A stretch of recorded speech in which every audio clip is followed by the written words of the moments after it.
आप मेवात के इतिहास को जानते हैं और ये जान लीजिए कि जो आग लगा रहे हैं उस आग से कोई बचने वाला नहीं है। ये सिर्फ मुसलमानों का सवाल नहीं है, दलित भी मारे जा रहे हैं, ओबीसी के लोग भी मारे जा रहे हैं और हमारे पुलिस अधिकारी भी मारे जा रहे हैं। मैं तो कहना चाहता हूं कि लिंचिंग की जो घटनाएं हो रही हैं, कश्मीर में हमारा एक पुलिस का अधिकारी जो नमाजियों की हिफाजत के लिए गया था, उस पर भी हमले हुए और वो मारा गया। और मैं कहना चाहता हूं कि आप भी बचने वाले नहीं हैं, मीडिया के लोग भी बचने वाले नहीं हैं, हम मेंबर पार्लियामेंट जनप्रतिनिधि भी बचने वाले नहीं हैं। ये संक्रामक बीमारी की तरह से देश में ये लिंचिंग की घटनाएं बढ़ रही हैं। इसको मेहरबानी करके बढ़ावा मत दीजिए। ये कोई एक राज्य का मामला नहीं है, ये कोई कानून और व्यवस्था का भी मामला नहीं है। ये मामला इतना खतरनाक है कि इस देश की एकता और अखंडता को, इसकी जमहूरियत को, इसके संविधान को ताश नाश कर देगा। आप जिस रास्ते पर बढ़ रहे हैं, देश को अराजकता की ओर धकेलना चाहते हैं, देश को एक गृह युद्ध की कगार पर आपने खड़ा कर दिया है।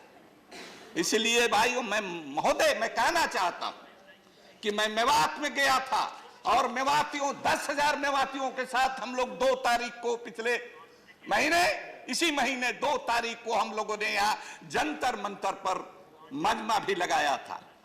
आप जुनैद के घर भी मैं गया था। आप मेवात के इतिहास को जानते हैं, दीवारों पर नारा लिखते हैं, बाबर की औलादो भारत छोड़ो। जानते हैं मेवात का इतिहास, मेवातियों का इतिहास। 1527 ईस्वी में जब बाबर सेना लेकर के आया खानवा के मैदान में, राजस्थान में वो खानवा का मैदान है, बाबर की सेना से लड़ने के लिए हसन खां मेवाती 12,000 घुड़सवार फौज के साथ गया। इतिहास पढ़ने वाले लोग जानते हैं कि बाबर ही इस मुल्क के अंदर सबसे पहले तोप और बंदूक लेकर के आया था। उसके पहले परंपरागत हथियारों से लड़ाई होती थी। 12,000 सैनिक, हुब्बुल वतनी का, देशभक्ति का, भारत के इतिहास में ऐसी कोई मिसाल नहीं मिलती है। एक दिन में 15 मार्च को खानवा के मैदान में 12,000 मेवाती मुसलमान सिपाही मारे जाते हैं अपने सरदार हसन खां मेवाती के साथ। उन मेवातियों को आप बिरयानी में आप बीफ खोज रहे हैं, घर घर में हंडिया और तसला उखाड़ करके देख रहे हैं। उनका सारा रोजगार आपने, जितने मेवातियों को आपने टारगेट किया है, मेवातियों जितना गोपालन मेवाती करते हैं, उतना कोई गैर मुस्लिम भी गोपालन नहीं करता। उनके सामने मैं गया था। सबसे बड़ा संकट है कि वो अब गाय नहीं पालन करना चाहते हैं। राजस्थान में जाके के अलवर में कुछ मुसलमानों ने ले जाकर के कलेक्टरी में कहा, अपनी सैकड़ों गायों को ले जाकर के, इसको रखिए, ये हमारे जान का जंजाल बन गया है, ये हमारे जानवर। कलेक्टर ने हाथ जोड़कर, आप ही का कलेक्टर है, आप ही की हुकूमत है, हाथ जोड़ करके कहा कि मेहरबानी करके ले जाओ, इतनी गायों को हम कहां रख सकते। महोदय, मैं हरियाणा में गया, मैं झारखंड में गया था। बड़ी दर्द होता है। हम लोग का एक ही राज है, रिश्तेदारियां हैं, तमाम चीजें हैं। किस तरह का हालत आप बना करके रखा है। ईद के दिन महोदय, ईद के दिन उस्मान मियां के घर, जिसका हटिया बरवाबाद नाम है, गिरिडीह में उस्मान मियां एक गोपालक है। 11 गाय, जर्सी गाय पाल रखी हैं। 35,000 40,000 एक गाय की कीमत है। उसकी गाय ईद के दिन मर जाती है। वो शाम को जा करके फेंक आता है।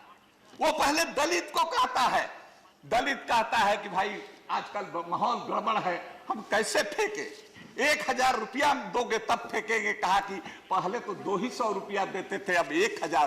कहा कि जान पर आफत है, लेकिन वो क्या करे, वो जा करके फेंक आता है गांव के किनारे उस्मान मियां। और रात में वो पहरेदारी होती है कि उसको कुत्ता और सियार मत खा जाए, और रात में उसकी गर्दन काट करके उस गाय की, जर्सी गाय की, और उसका टांग काट करके कहीं जमीन में गाड़ दिया जाता है। और सवेरे ईद के दूसरे दिन हंगामा किया जाता है कि ये गाय खाने वाला था, हल्ला हुआ तो और चीम गोइया हुआ तो ये ला करके किनारे फेंक दिया। और लोग जुटते हैं, जुट करके उसके घर में आग लगाते हैं, उसकी पत्नी को, उसकी बहू को, उसके बेटे को घर में आग लगा करके जला देते हैं। उसको मारते मारते तब तक मारते हैं जब तक ये पता नहीं चलता है कि ये मर गया है, जिंदा नहीं है, तब तक उसको पीटते हैं।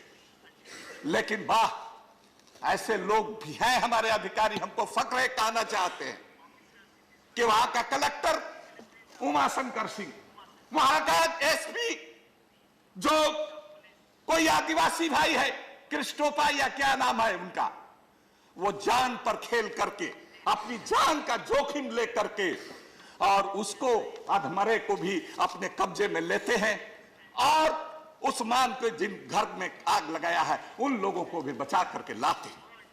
मैं वहां गया था, उनकी बाकी 10 जर्सी गायें लूट ली जाती है, उनकी बकरियां ली जाती हैं, उनकी भेड़ें लूट ली गई, उनका अनाज लूट ले गया। इसी साल उनके 2 बेटों की शादी हुई थी, उनके गहने और तमाम बर्तन जल करके वो खाक है, वो लूट लिया गया। उस गांव में किसी मुसलमान ने नहीं, हिंदू भाई ने कहा कि यहां डीएम और एसपी का चला। साहब, यहां डीएम और एसपी का चला, यहां जो सत्ता के शिखर पर जो आदमी बैठा हुआ है उसका नहीं चला। मैं नाम नहीं रख रहा, सत्ता के शिखर पर जो बैठा हुआ है उसका नहीं चला।